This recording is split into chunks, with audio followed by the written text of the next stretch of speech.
Welcome to पारस पाठशाला education for every child. बच्चों, जैसे कि आप जानते हैं, हमने जो है कल क्लास 4 का सब्जेक्ट इंग्लिश का नसरुद्दीन नेम किया था, चैप्टर 6। आज हम इसकी बुक एक्सरसाइज करने जा रहे हैं। कल हमने इसके वर्ड मीनिंग किए थे जो मैंने आपको समझाए थे, और साथ ही मैंने ये चैप्टर जो है आपको ये पूरा अच्छी तरह से समझाया था कि ये नसरुद्दीन कौन था, ये कैसे डींगे हाँकता था और किस तरह से इसका एम जो है फाइनली लास्ट में लग गया था। हमने न्यू वर्ड्स डिस्कस किए थे और इससे रिलेटेड जो हमने एग्जाम्पल सेंटेंसेस भी डिस्कस किए थे आपसे। तो चलिए अब हम जो है इसकी बुक एक्सरसाइज शुरू करते हैं कि इसका जो है पहला क्वेश्चन है, what did Nasruddin boast about. किसके बारे में वो डिंगे हाँकता था, किस चीज़ के बारे में। हमने चैप्टर पढ़ा था ना बच्चों, जिन्होंने चैप्टर पढ़ा था वो बता सकते हैं कि वो किस चीज़ के बारे में डिंगे हाँकता था।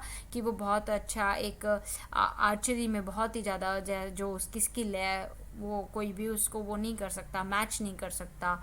जिन बच्चों ने चैप्टर अभी तक नहीं पढ़ा उनको क्वेश्चन आंसर्स ठीक से समझ नहीं आएंगे, तो उन बच्चों से मेरी रिक्वेस्ट है, आप मेरी पुरानी यानी पहले की, इससे ठीक पहले की वीडियो आप मेरी देख सकते हैं। आप उसमें डालिएगा चैप्टर 6 नसरुद्दीन एम बाय पारस पाठशाला। पाठशाला में डबल ए और SH डालना, और लोगो ये जो ब्लू वाला आपको स्टार्टिंग में दिखता है ना, यही मेरा वाला है।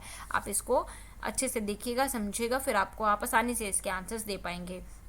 और जिन्होंने देखा था इस वीडियो को, तो चलिए वो अब बताएंगे। ये मैंने आपके लिए थोड़ा इजी किया है। यहाँ पे देखिए, Nasruddin boasted about his excellent skills in archery. Archery के लिए, ठीक है। क्वेश्चन 2 है, why did Nasruddin take someone else's name each time he missed the target. हमने चैप्टर में देखा था कि जब भी उसका टारगेट मिस हो रहा था वो हमेशा किसी ना किसी का नाम ले रहा था, कभी आज़ाद का, कभी किसी का, कि मतलब ये उसका टारगेट था, मेरा नहीं था। यानी कि वो अपने आप को क्या कर रहा था, डिफेंड कर रहा था ना। तो आपको बताना है कि क्यों कर रहा था वो ऐसा। तो Nasruddin took someone else name each time. आप ये इतना क्वेश्चन में से लिखेंगे, ही मिस्ड द टारगेट, इतना क्वेश्चन में से लिखेंगे। बस टेक का क्या हो जाएगा, टुक हो जाएगा। So as to hide himself from the shame of not being able to aim the target, कि वो अपने आप को बचा रहा था किस शर्म से कि उसको जो है टारगेट ना किया जाए। कि मतलब कि वो जो डेंग हाँक रहा था वो उससे मतलब कह रहा था ना मैं बहुत अच्छा हूँ। अगर वो इस तरह की बात नहीं करता तो क्या होता, हर कोई उसको शर्म का सामना करना पड़ता। तो इस चीज़ से, शर्म से बचने के लिए वो अपने आप को क्या कर रहा था, ऐसे वो अपने आप से जो है दूसरों के लिए क्या कर रहा, दूसरों से क्या कर रहा था, बार बार झूठ बोल रहा था। वाई डिड नसरुद्दीन से, नसरुद्दीन ऐसा क्यों कहा, it was my aim the third time. Third time जब उसने लकीली उसका लग गया था जब टारगेट पे एरो, तो उसने ऐसा क्यों कहा था कि ये तो मेरा है, एम है ये, मतलब ये मेरा है, मतलब ये किसी और का नहीं, ये मेरा है।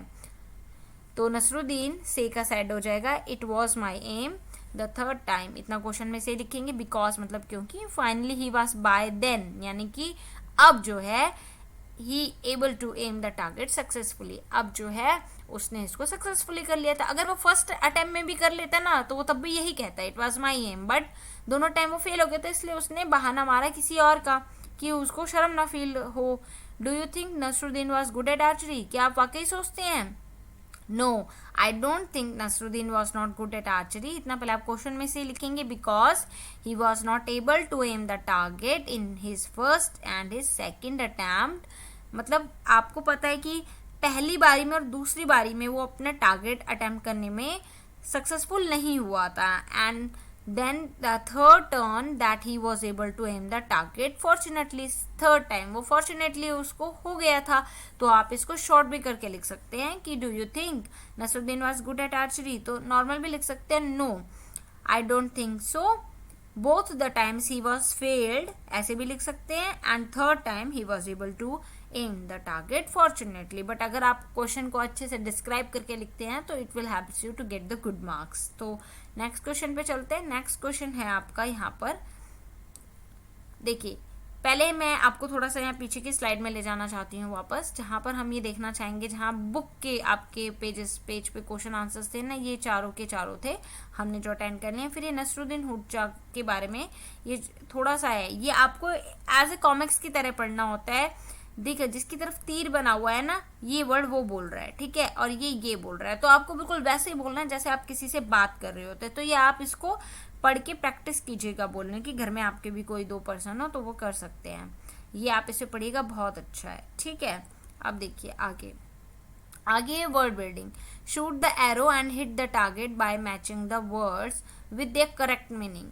आपको क्या करना है कि ये जो एरो है इसको इनमें जो करेक्ट बात है इससे मैच करना है। चैटिंग, देखिए चैटिंग का मतलब क्या होता है? टॉकिंग इनफॉर्मली मतलब होता है कि जिसमें कोई मतलब हमारे ऊपर कोई वो नहीं होता कि हम किसी से वैसे कर रहे हैं, मतलब नॉर्मल हम किसी से बात कर रहे हैं ना, तो वो क्या होता है? चैटिंग होती है। तो ये इससे मैच होगा। अमेजमेंट होता है सरप्राइजिंगली, ठीक है। तो ग्रेट सरप्राइज, जब हमें बहुत बहुत ज़्यादा हैरानी होती किसी चीज़ की तो उसे अमेजमेंट कहते हैं, तो ये इससे मैच होगा।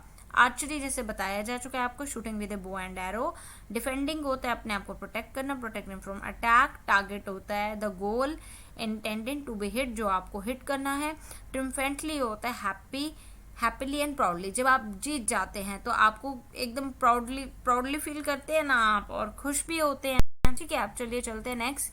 आपको ये जो बोल्ड इसमें दिख रहा है ना, ये वर्ड, आपको इसको जो है दोबारा लिखना है, और इसके लिए जो एक वर्ड यूज होता है आपको वो लिखना है। जैसे in no time she hit the object she aimed at. तो ऑब्जेक्ट शी एम्ड एट का मतलब क्या होता है कि वो जो ऑब्जेक्ट जो उसने अपना एम बनाया हुआ था, तो वो उसका क्या था? टारगेट था। तो इस पूरे ब्लैक को हटा के हम उसके जगह वर्ड लिख देंगे टारगेट, और बाकी का वर्ड एज इट इज रहेगा। In no time she hit the target, तो ऑब्जेक्ट शी एम्ड एट हट जाएगा। Nasruddin was surely not a good archer. अब हमें सिर्फ इसे श्योरली को करना है। श्योरली मतलब निश्चित रूप से, यानी कि पक्का। तो सर्टेनली, अगर यहाँ सर्टेनली होता तो हम श्योरली कर देते, बाकी सब एज इट इज होगा, हमें सिर्फ ब्लैक वाले को चेंज करना है। Nasruddin was certainly a good archer. The teacher said something about his good hand writing, he felt very happy. Said something about मतलब किसी चीज के बारे में अगर कोई टीचर कह रही है तो क्या कर रही है? उसको रिमार्क दे रही है ना बच्चे को। आपको भी तो क्लास में रिमार्क्स मिलते होंगे ना कि you are good, you are bad. जब भी आप जैसी परफॉर्मेंस देते हैं तो टीचर आपको बताती है, ताकि अगर आपके अंदर थोड़ी सी कोई भी किसी चीज़ के लिए इम्प्रूवमेंट रह रही है तो आप उसे पूरी कर सके। तो उस चीज़ को कहते हैं रिमार्क। जो भी टीचर आपकी किसी चीज़ के बारे में बताती है उसे रिमार्क करना कहते हैं। तो द टीचर रिमार्क्ड, तो आपका हो जाएगा the teacher remarked on his good hand writing, he felt very happy. अब देखिए this is a picture of a Rahul. ये जो आपको पिक्चर दिख रही है ना, राहुल की पिक्चर है। यूजिंग द क्लूज गिवन, आपको आगे पेज पे क्लूज दिए हुए हैं, आपको यूज करने हैं, और एक पैराग्राफ लिखना है अपनी नोटबुक में। देखिए कैसे, ये मैंने आपको समझाने के लिए दिया है, बट आप इसको चेंज करके लिखिएगा, ठीक है। ये क्लूज दिए हुए हैं इंडियन, यानी आप जो भी इसके बारे में लिखेंगे ना, तो ये जो वर्ड्स यहाँ पर लिखे हुए हैं ना, क्रिकेट 8 आवर्स प्रैक्टिसेस, तो ये सारे के सारे आपको आपके उसमें जो आप इसके बारे में लिखेंगे ना वो आना चाहिए। तो देखिए आप इसमें देख सकते हैं कि क्रिकेट आ रहा है, इंडियन आ रहा है, 8 आवर्स आ रहा है, प्रैक्टिस आ रहा है, तो कुछ तो समझ आ रहा होगा ना कि वो राहुल क्या करता होगा? क्रिकेट खेलता होगा, इंडियन है, 8 घंटे प्रैक्टिस करता होगा, हेल्दी फूड खाता होगा, ठीक है, 2 किलोमीटर रोज दौड़ता होगा, बैट्समैन है। तो कितने अच्छे क्लोजिंग वर्ड्स दिए हुए हैं। बस आपको इसमें मेक सेंटेंसेस, तभी मैं कहती हूँ आपको कि जो भी मैं न्यू वर्ड्स आपको कराती हूँ, इसलिए मैं मेक सेंटेंसेस देती हूँ कि आप खुद से सेंटेंसेस को बनाना सीखे। तो आप इसे इजीली, जो बच्चे डेली मेरी वीडियोस को देखकर अच्छे से न्यू वर्ड्स के साथ मेक सेंटेंसेस की प्रैक्टिस करते होंगे, वो इजीली इसको बना सकते हैं। और जो बच्चों को अभी तक नहीं आए वो मेरी प्रीवियस सारी वीडियोस को देखिए। मैं मेक सेंटेंसेस आपको जो भी लिखती हूँ आप अपने भी अलग से बनाने की कोशिश कीजिए, तो इस टाइप की चीज़ें आपको बहुत ही अच्छे से आ जाएंगी। देखिए दिस इज राहुल गुप्ता। आप पहले इसके बारे में लिखेंगे, जो इसका नाम है, ही इज़ एन इंडियन। ये जो यहाँ पे वर्ड्स है मैंने उन्हें ब्लैक किया हुआ है, ये इंडियन है। He plays cricket very well, देखिए क्रिकेट भी आ गया इसमें, वो क्रिकेट बहुत अच्छा खेलता है। His aim is to become a part of Indian cricket team, उनका जो एम है इंडियन क्रिकेट टीम का पार्ट बनना है। He is very hard working boy, बहुत ही हार्ड वर्किंग बॉय है। ही प्रैक्टिसेस अभी आ गया। Cricket for over 8 hours daily, वो क्रिकेट की प्रैक्टिस करता है 8 घंटे daily. He is known to be a very good batsman among his friends, वो अपने सारे फ्रेंड्स में बहुत ही अच्छा बैट्समैन माना जाता है। He also takes great care of his health, वो अपनी हेल्थ की बहुत देखभाल करता है। ही इट्स हेल्दी फूड, वो हेल्दी फूड खाता है जैसे कि मिल्क, एग और meat. He exercise daily and also runs 2 kilometres every day to stay fit and fine, वो डेली एक्सरसाइज भी करता है, 2 किलोमीटर रोज जो है दौड़ता भी है, किस लिए कि हेल्दी और मतलब कि मैं फिट और फाइन रह सकूं इसलिए। ठीक है, तो आप इसमें से अपनी लाइंस भी लिख सकते हैं। अब आगे देखते हैं। This is Rajiv's family, they are a healthy family, see what each one does remain healthy. देखो राजीव की फैमिली जो है हेल्दी फैमिली है, और ये सब क्या करते हैं, उसके फादर देखिए क्या करते हैं। ठीक है, ये एक्सरसाइज यहाँ कर रहे हैं, मदर भी कर रही हैं, सीता भी कर रही है, उसके जो ग्रैंडपा वॉक करते हैं, ग्रैंडपा देखिए पानी पीती हैं। We should also drink a plenty of water, at least 7 और 8 ग्लासेस पर डे। राजीव देखो, है ना, तो ये सारे के सारे करते हैं, आपको भी करना चाहिए। अब देखो, यूज द वर्ड्स एंड और but and makes as many sentences as you can about Rajesh family. अब आप भी जो है एंड और बट लगा के सेंटेंसेस बनाएंगे। एंड का मतलब होता है और, ये कंजंक्शन का काम करती है। कंजंक्शन होता है दो चीज़ों को जोड़ने के लिए। ठीक है, बट होता है लेकिन, किंतु, यदि, परंतु। ठीक है, देखो एक एग्जाम्पल सेंटेंस आपको दिया हुआ है, ग्रैंडपा एंड ग्रैंडमा। देखो एंड आ गया कि ग्रैंडपा और grandmother gets up early in the morning. ठीक है, तो ये था आपका एंड को लेकर। Grandpa is walking but Rajiv is jogging. Grandpa तो वॉक कर रहे हैं पर राजीव जो है जॉगिंग कर रहा है। समझ आ गया ना कि बट और एंड में क्या डिफरेंस होगा। अब देखो ऐसे ही मैंने ये बनाया है, बट मैं आपको फिर से रिक्वेस्ट करूंगी कि आप अपने सेंटेंसेस अलग बनाइएगा if you want to enhance your capability. अगर आपको अपने आप को ब्रशअप करना है, अपने स्किल्स को, ये मैंने आपको समझाने के लिए दिए होते हैं ताकि आपको ईजी हो जाए और आप खुद कर सकें। सीता एंड राजीव, देखो सीता और राजीव क्या करते हैं, एक्सरसाइज करते हैं डेली पार्क में। Sita likes to run but Rajiv likes to walk. Sita को तो दौड़ना पसंद है पर राजीव को जो है वॉक करना पसंद है। तो ऐसे आप कुछ भी लिख सकते हो, अपने ब्रदर का अपना नाम भी डाल सकते हो। Father and mother take care of their body, father और मदर जो है अपनी बॉडी का जो है ध्यान रखते हैं। Father is working out with dumbbells, father जो है डम्बल से वर्किंग आउट कर रहे हैं, but mother is doing yoga, पर मदर जो है क्या कर रही हैं, योगा कर रही हैं। ये गिवन पिक्चर के बेस पे बताया हुआ है जो पीछे मैंने आपको भी बताई थी। Grandma and grandpa eat healthy, grandma और ग्रैंडपा जो है हेल्दी फूड खाते हैं। And grandma is having milk, grandma क्या करती हैं, दूध पीती हैं, but grandpa is walking in the park. But जो ग्रैंडपा हैं जो वो कहाँ चलते हैं, पार्क में चलते हैं। आप एंड और बट से रिलेटेड और भी सेंटेंस बनाएंगे, मुझे कमेंट बॉक्स में लिखेंगे, आप अलग से कॉपी में खुद बनाएंगे। डेली के 5 सेंटेंसेस आपको एटलीस्ट हर बच्चे को बनाने एंड और बट का यूज़ करके। ठीक है, अब ये तो फन टाइम है, मैं वैसे समझा देती हूँ आपको क्या करना है। Would you like to see the arrow piercing the red apple, क्या आपको ऐसी पियर्सिंग मतलब होता है भेद करना, छेद देना। तो आपको क्या करना है, bring the page close to your face. ठीक है, touch the star with your nose. ठीक है, and then look at the picture, फिर आपको इसके ऊपर देखना है। तो it is a like fun time you can do, but it is not necessary. पहले हम इसे पढ़ लेते हैं और आगे देखिए और क्या है। हमें आपको क्या करना है, fill in the grid with words given below. नीचे जो ग्रिड्स है इनको करना है, और आपको क्या करना है, you can use one word more than once. आपको जो है एक वर्ड एक से ज़्यादा भी आप यूज़ कर सकते हैं। देखिए गेम का नाम क्या है, क्रिकेट है, हॉकी है, टेबल टेनिस और फुटबॉल है। और यहाँ पर आपको क्या बताना है, व्हाट यू प्ले विद, मतलब आप किसके साथ खेलते हैं, यानी कि जो ये वाली गेम है किसके साथ खेलते हैं, बैट और बॉल से खेलते हैं। वेयर यू प्लेड, कहाँ खेलते हैं, स्टेडियम में, और नंबर ऑफ प्लेयर्स इसमें कितने होते हैं, 11 होते हैं।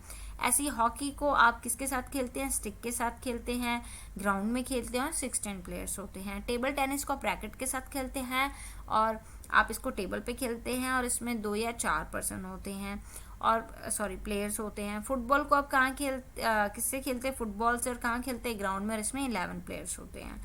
अब आपको एक इन्फॉर्मेशन है, आपको सेंटेंस लिखना है हर उस गेम के बारे में, एक जैसे बताया हुआ है। देखिए, cricket is an outdoor game, cricket क्या है, एक आउटडोर गेम है। We play it with a bat and a ball.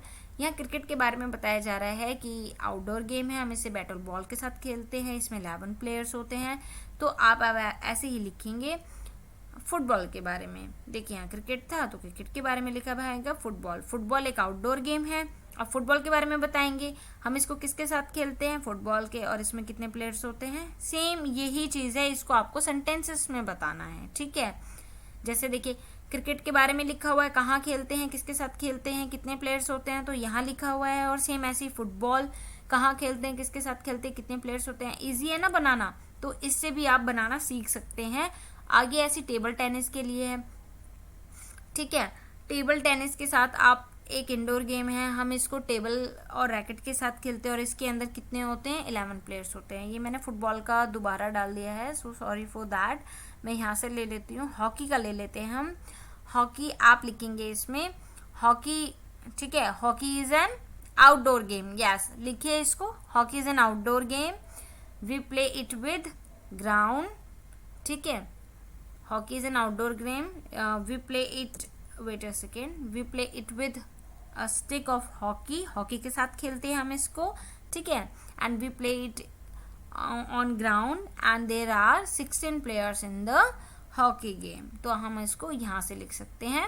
जो आप ये देख रहे हैं ना, ये फुटबॉल 2 टाइम्स आ गया, अभी जो मैंने आपको हॉकी वाला रिपीट करवाया ना, तो आप इसको यहाँ पे लिख लीजिएगा। अब देखिए, the flowing words are use in various sports, बहुत सारे जो हैं वर्ड्स जो हैं बहुत सारे स्पोर्ट्स में यूज होते हैं। तो आपको ये बताने हैं कि ये जो टर्म्स हैं किस किस गेम में यूज होती है, किस स्पोर्ट में यूज होती है। देखिए गूगली किस में करते हैं, ए का यहाँ पर है हॉकी, देखो हॉकी में कहाँ का यूज होता है, इधर देखो, यहाँ से आपको छाट के लिखना है। तो ये हॉकी स्पोर्ट का नाम लिखा हुआ है, क्रिकेट और फुटबॉल है। तो हॉकी में कौन सी टर्म्स यूज होती है, आपको यहाँ से पिक करके लिखनी है। फ्री किक यूज होती है, पेनल्टी कॉर्नर होता है, क्रिकेट में क्या होता है, गुगली होता है और एलबीडब्ल्यू होता है, और फुटबॉल में क्या होता है, गोल होता है और पेनल्टी होता है, ठीक है।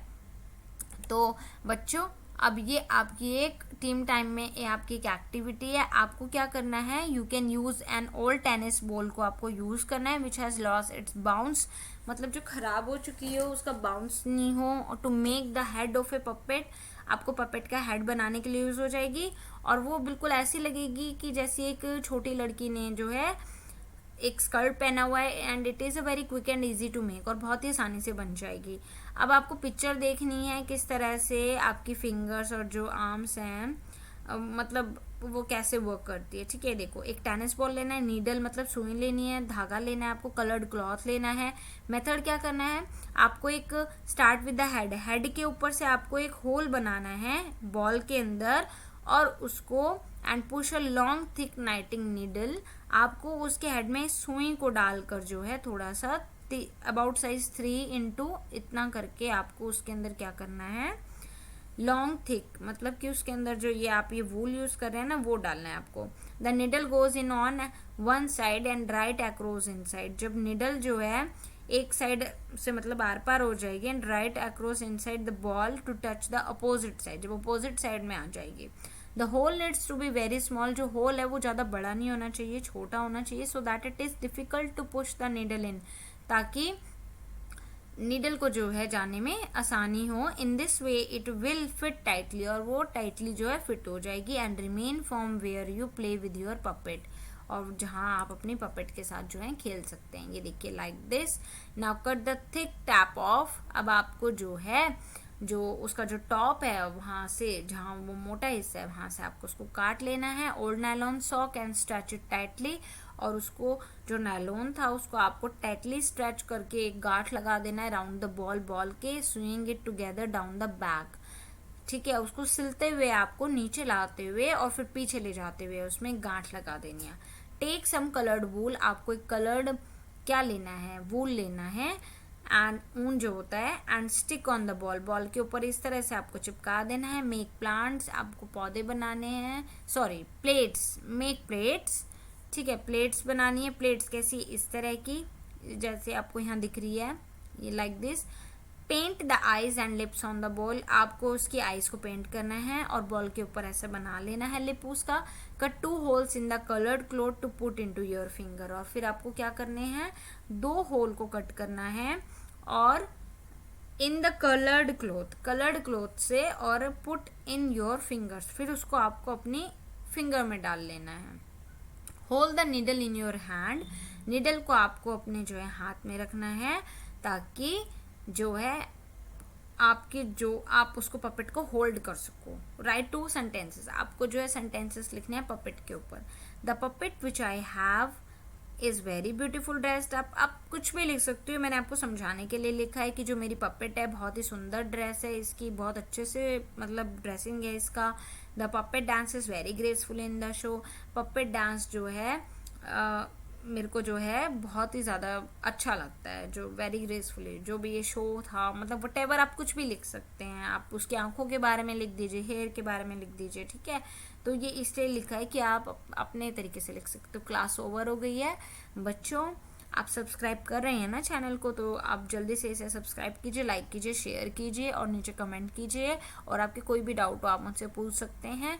अब आपके कोई कज़न हो जो first second third fourth fifth class में हो, और मैं आगे की भी आपको इसमें ईवीएस के और भी सब्जेक्ट्स की क्लासेस मिलेंगी, आप मेरे डिस्क्रिप्शन से देख सकते हैं। टेलीग्राम लिंक में आप मेरा ज्वाइन कर सकते हैं, डिस्क्रिप्शन बॉक्स में उसका लिंक आपको दिया हुआ है, वहाँ से भी मेरे से जुड़ सकते हैं।